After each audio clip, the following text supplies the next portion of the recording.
영원히 있는 곳. 오늘도 우리가 추수감사주의를 맞아서 우리 하나님의 삶을 뒤돌아보면서 모든 것이 하나님의 은혜였던 것을 우리가 함께 이 찬양의 고백을 통해 우리 삶의 고백을 함께 드리기 원합니다. 우리 은혜의 찬양을 주님께 함께 드리시며 주께 나아가시겠습니다.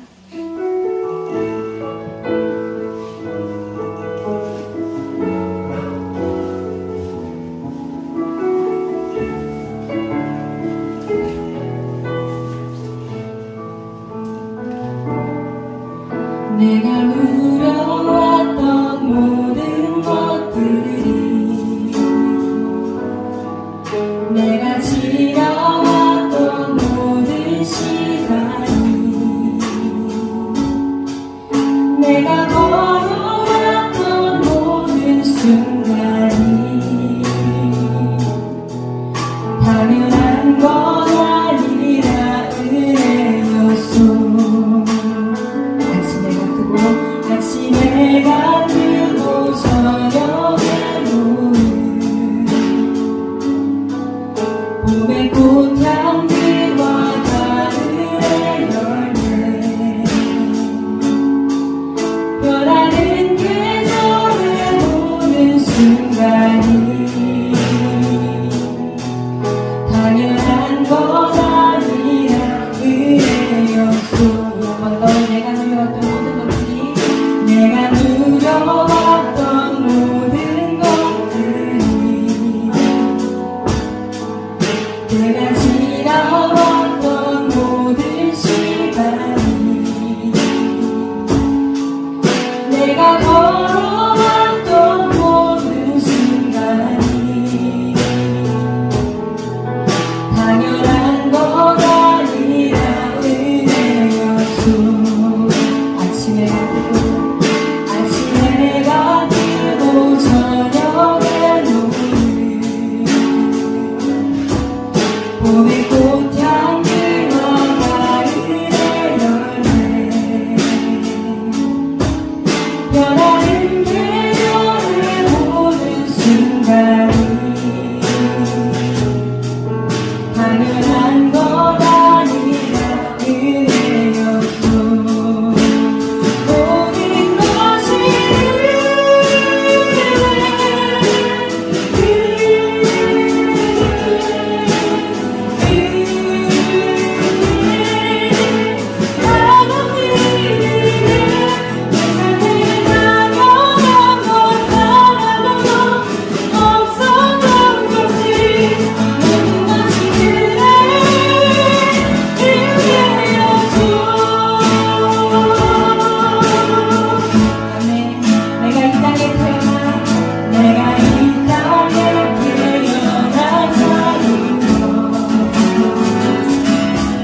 어린아이 시절과 지금까지 숨을 쉬며 살며 꿈을 꾸는 삶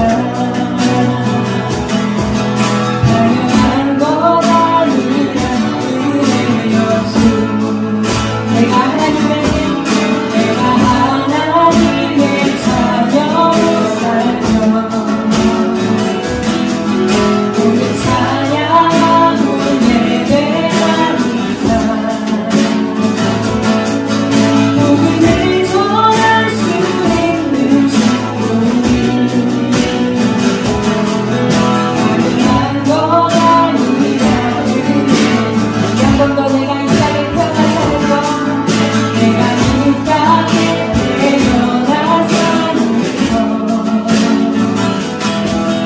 어린아이 시절과 지금까지 숨을 쉬며 살며 꿈을 꾸는 삶 당연한 건 아니라 은혜였소. 내가 하나님의 자녀로 살며 내가 하나님의 자녀로 살며 오늘 찬양하고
기억하시면서 함께 이 찬양의 고백으로 주님께 나왔습니다. 한 해 동안 모든 우리의 순간과 발걸음이 하나님의 은혜가 아니면 우리가 채워줄 수 없는 거리였던 것을 믿음으로 고백합니다. 우리 함께 이 시간에 공중나는 새를 보라 이 찬양의 고백으로 우리를 채우시고 먹이시는 그 주님의 은혜를 함께 찬양하시며 나아가시겠습니다.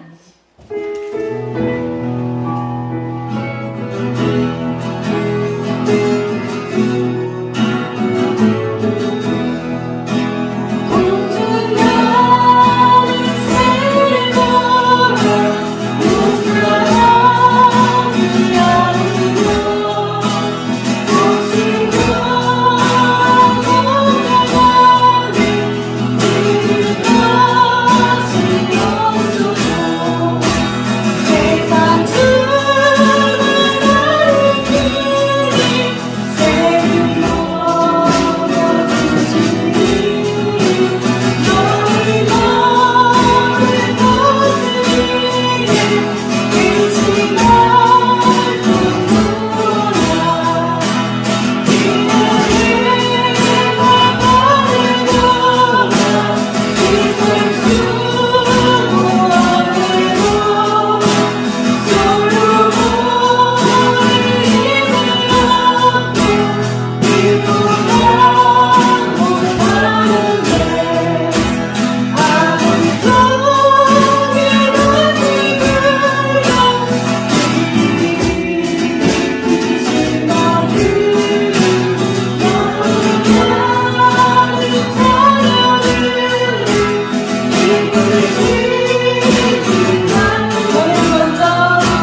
받은 은혜를 우리가 기억하고 감사하는 것으로 그치는 것이 아니라 다시 한번 은혜 받은 우리가 주님께 우리의 삶을 드리며 우리의 삶을 또한 기쁨으로 주님께 드리는 이 귀한 예배 시간이 되길 소망합니다. 우리 찬양의 고백으로 함께 주님께 우리의 삶을 드리시며 나아가시겠습니다.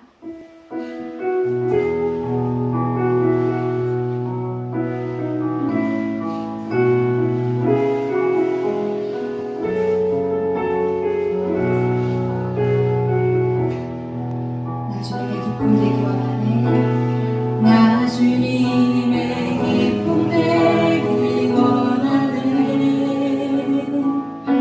내 마음을 새롭게 하소서. 새 부대가 되게 하여 주사. 주님의 빛 비추게 하소서.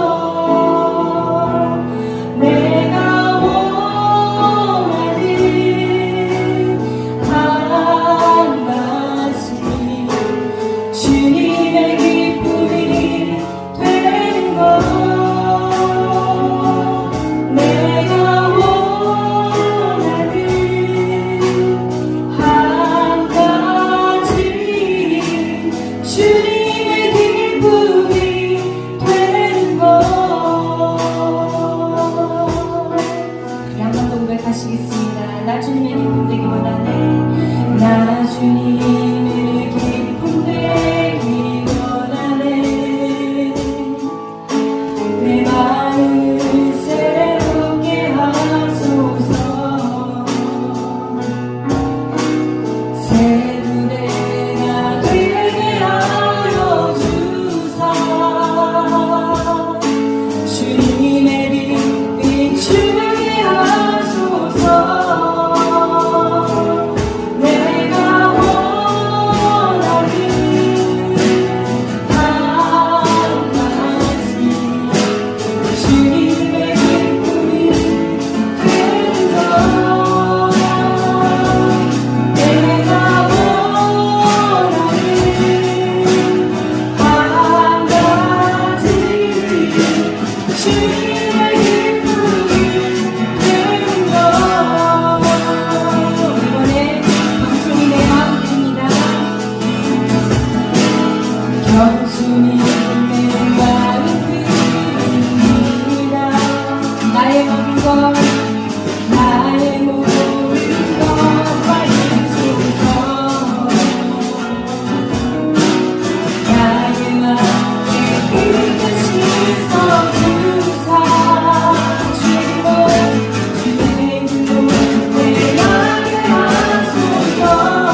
영광 위하여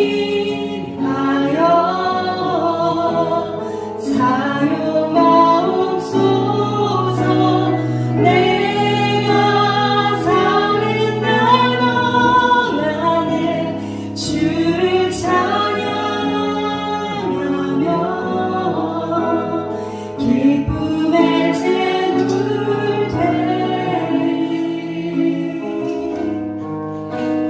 나를 받아주소서.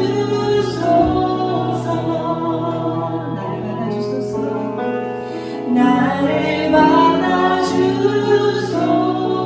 다시 한번 우리의 믿음의 고백으로 나를 받아주소서. 나를 받아주소서.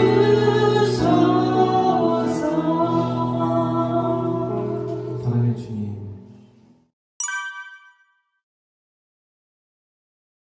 다니엘서 7장 말씀을 읽었습니다. 다니엘서 7장은 다니엘이 본 환상에 대해서 말해주고 있습니다. 1절에 보면 바벨론 왕 벨사살 왕 원년에 다니엘이 그의 침상에서 꿈을 꾸며 머릿속으로 환상을 받고 그 꿈을 기록하며 그 일의 대략을 진술하니라. 다니엘이 자다가 꿈에 본 환상입니다. 이것을 본 때가 벨사살 왕의 원년이라고 했습니다. 벨사살 왕은 왕에 오르는 과정이 조금 독특합니다. 그의 아버지 나보니더스가 왕위에 오르는데 556년 정도 됩니다. 주전 556년에 그의 아버지가 왕위에 오르는데 왕위에 오르자마자 먼 원정길을 떠나게 됩니다. 그러면서 이 바벨론을 그의 아들 벨사살에게 맡기게 되어집니다. 그래서 벨사살이 일종의 그 아버지가 그 아들에게 섭정왕, 맡기는 왕이죠. 맡기는 왕으로 임명하고 갔기 때문에 그때를 벨사살 왕의 원년이라고 본다면 주전 556년 아버지가 왕위에 오른 시기였을 거고, 아마 그보단 조금 더 후대였을 거다 그러면 553년 정도 생각하기도 합니다. 이때는 바벨론의 느부갓네살이 예루살렘을 침공한 때가 주전 586년이라고 했기 때문에 약 30년 정도 시간이 흐른 뒤였습니다. 다니엘이 15살 정도의 포로로 끌려갔다면 이제 40대 중반의 나이가 되었을 때였습니다. 그가 잠을 자다가 꿈에 환상을 봅니다. 어떤 환상인가 하면 3절을 보겠습니다. 큰 짐승 넷이 바다에서 나왔는데 그 모양이 각각 다르더라.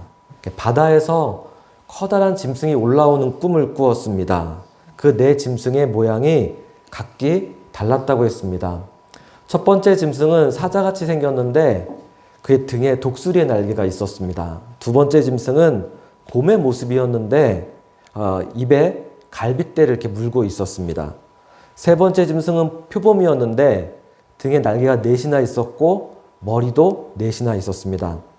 네 번째 짐승은 아주 강하고 무서운 짐승, 그 강한 이빨로 쇠로 된 강한 이로 이를 가지고 있었고 뿔이 10개나 되는 그런 짐승이었습니다.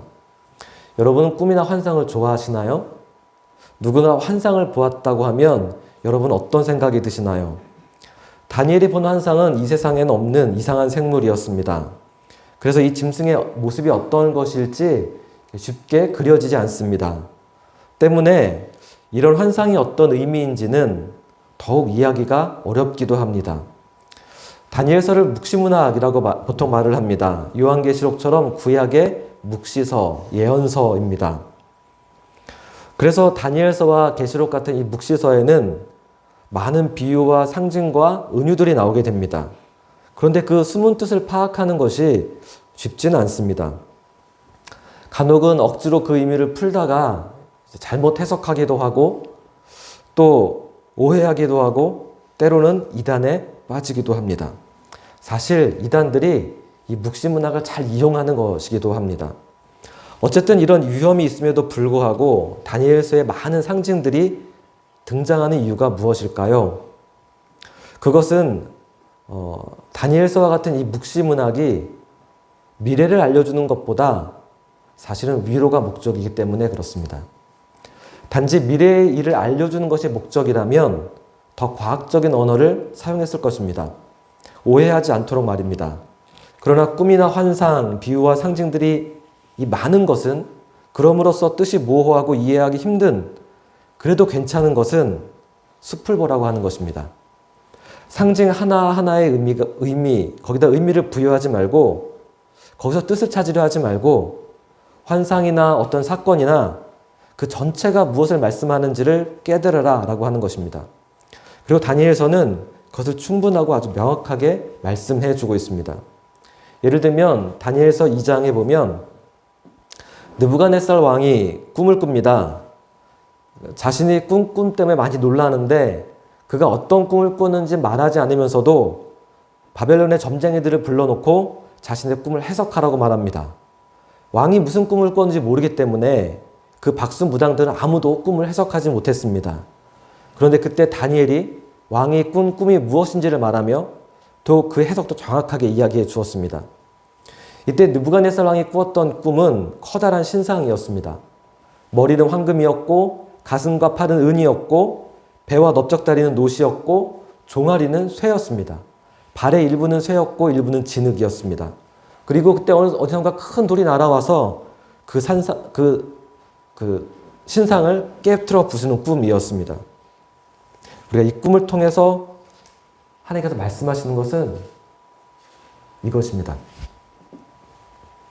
2장 44절에 보면 하늘에 하나님이 한 나라를 세우시리니 이것은 영원히 망하지 아니할 것이요 그 국권이 다른 백성에게로 돌아가지 아니할 것이요 도리어 이 모든 나라를 쳐서 멸망시키고 영원히 설 것이다. 하나님이 하나님의 나라를 세울 것이다 라고 하는 것들을 말해주고 있는 것입니다. 그래서 우리가 그 꿈에 집중할 필요가 사실은 없습니다.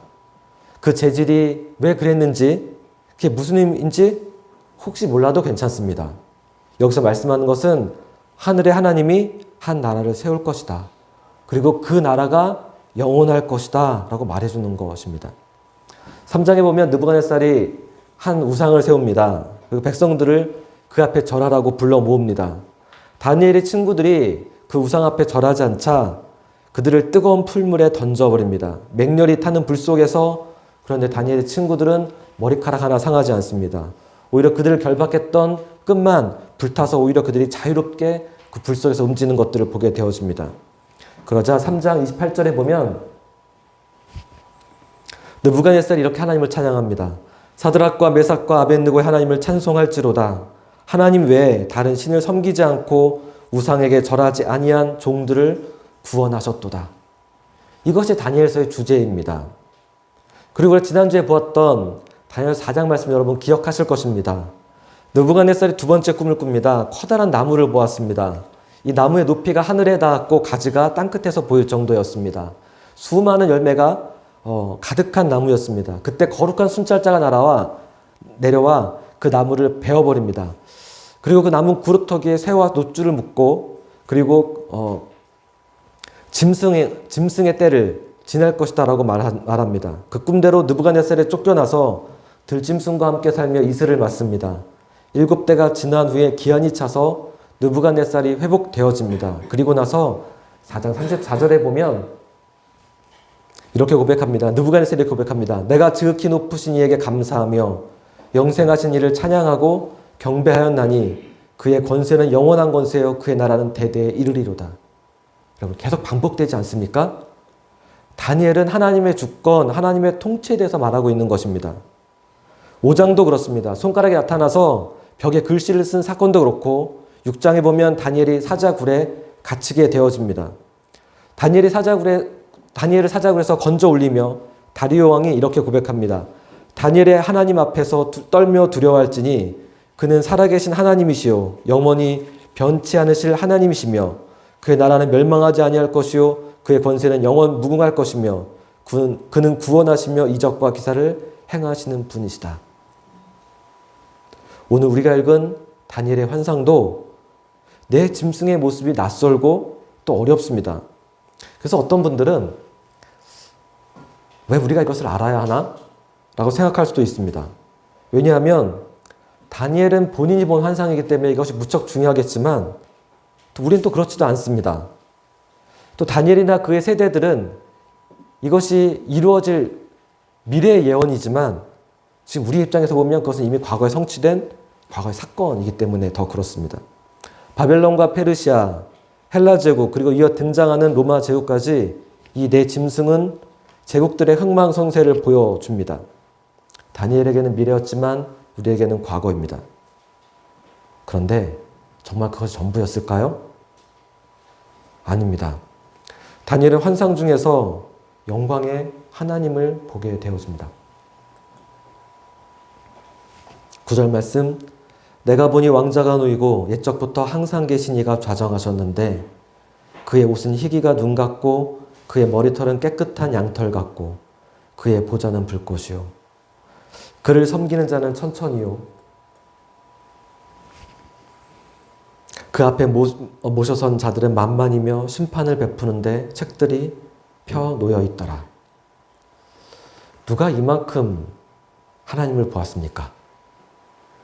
아브라함이 하나님과 언약을 맺으며 그가 재물을 펼쳐 놓았을 때 하나님이 아주 잠시 동안 불 가운데 확 지나가셨습니다. 아주 잠깐 동안 하나님이 스쳐 지나가셨습니다. 그것이 전부였습니다. 모세는 불타는 떨기나무 가운데 하나님의 음성을 들었습니다. 그뿐입니다. 모세가 시내산에서 하나님의 영광을 보았지만 다니엘이 본 것과 같은 이런 경험은 아니었습니다.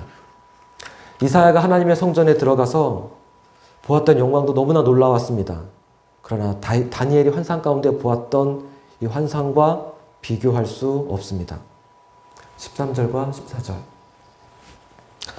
내가 또 밤 환상 중에 보니 인자 같은 이가 하늘 구름을 타고 와서 옛적부터 항상 계신 이에게 나아가 그 앞으로 인도되매 그의 권세와 영광과 나라를 주고 모든 백성과 나라들과 다른 언어를 말하는 모든 자들이 그를 섬기게 하였으니 그의 권세는 소멸되지 아니하는 영원한 권세요 그의 나라는 멸망하지 아니할 것이니라. 인자 같은 이가 구름 타고 오는 것을 그가 보았습니다. 이분이 누구십니까? 독생자 예수 그리스도.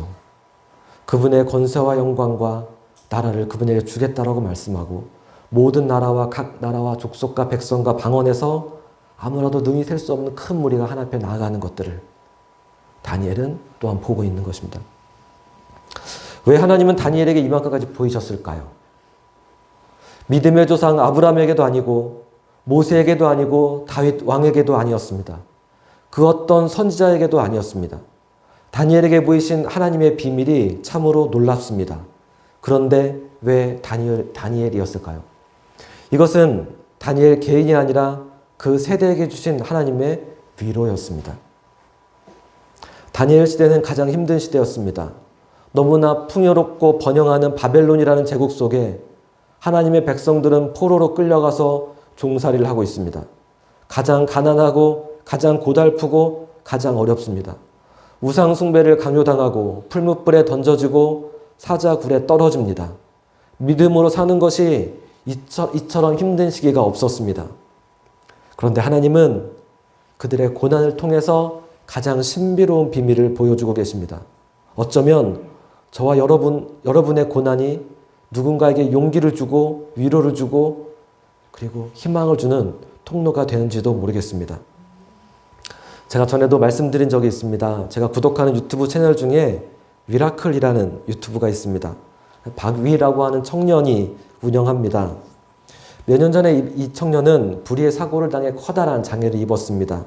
높은 곳에서 추락하면서 전신마비 판정을 받았는데 기적적으로 재활훈련을 하면서 이제 상반신은 겨우 움직일 수 있게 되었습니다.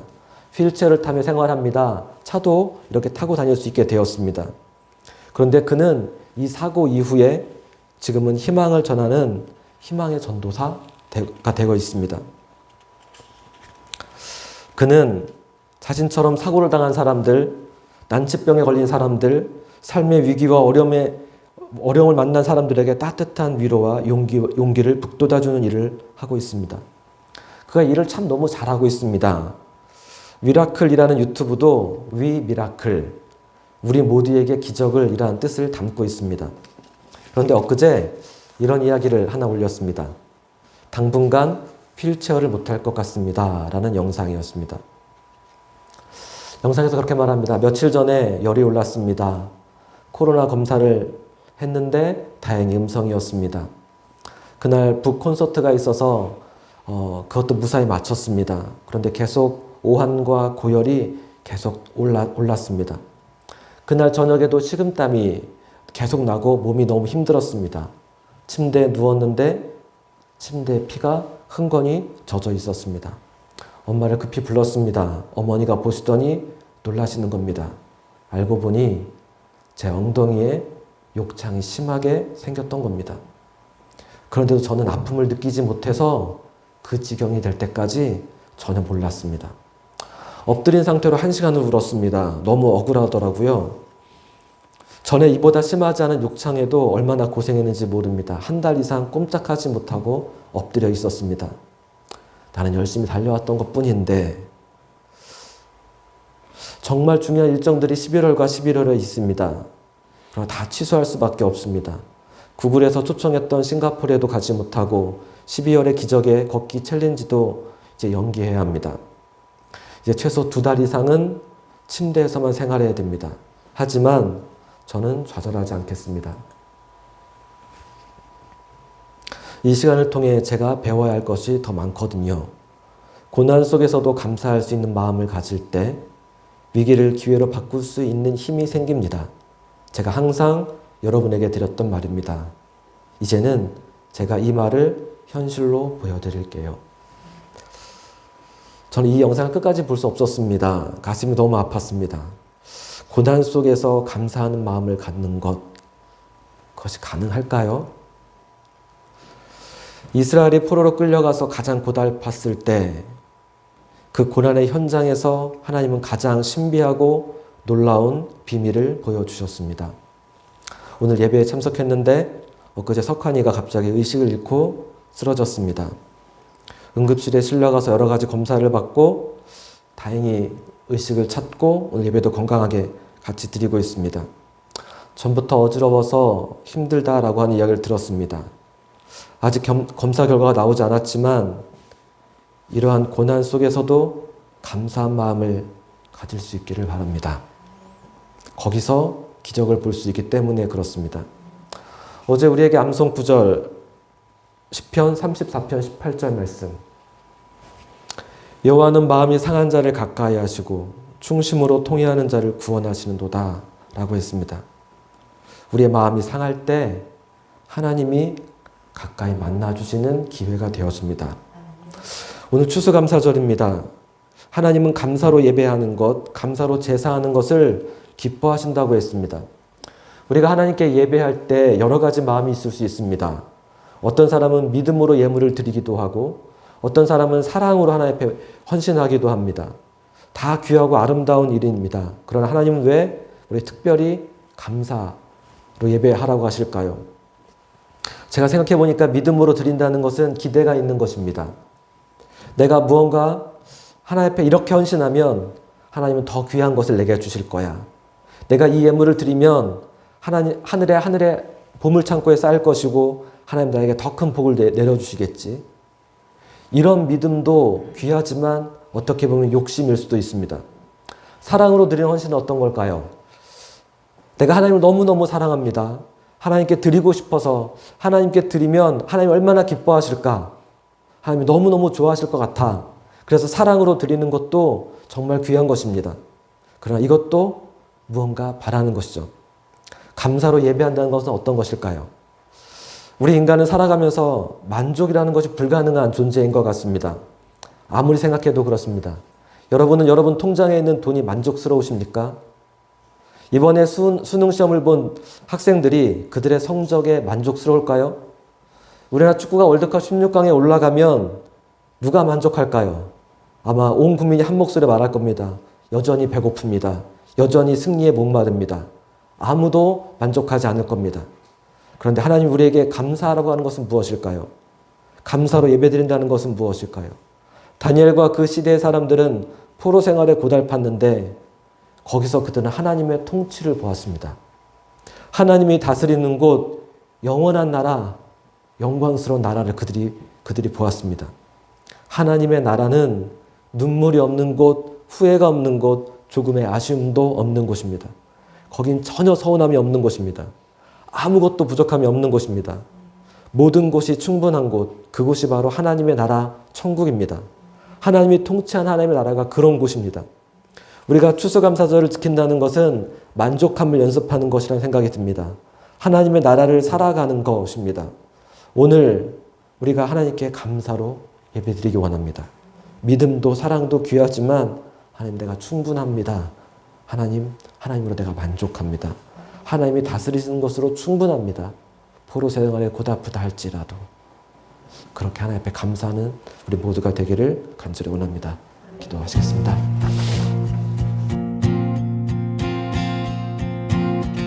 주님의 마음이 있는 곳 주님의 시선이 있는